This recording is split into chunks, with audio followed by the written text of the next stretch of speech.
Kedysi nebolo jednoduché stretnúť Santa Clausa, Deda Mráza, Ježiška či Mikuláša len tak na ulici. Situácia sa však postupne mení. Dnes už túto možnosť máte. Veľakrát za ním ani nejdeme a radšej ostaneme doma pozerať Sám doma 1 či Sám doma 2. Zleniveli sme a mňa veľmi neteší. Bratislavský magistrát by bol veľmi rád, aby ľudia za ním prišli, no poslanci neschválili dotáciu, ktorou by pokryli náklady na jeho príchod. V tomto smere mesto asi veľa urobiť nemôže. Najmä bezvládni sú radi, keď s darčekmi príde až k ním a nemusia za ním chodiť až do mesta. Po schodoch nemôžem chodiť, Myslíte si, že takto to je bezpečnejšie? Áno, je to bezpečnejšie.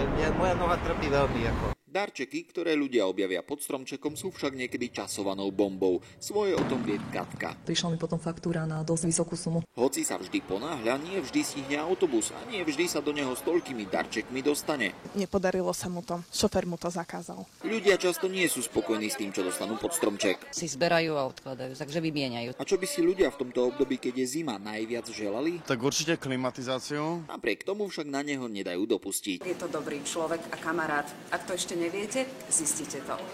No a my z redaktorskej školy vám prajeme krásne sviatky, bohatého Ježiška, veľa darčekov, ktoré nemusíte vrátiť späť do obchodu. V novom roku veľa a nielen mediálnych úspechov.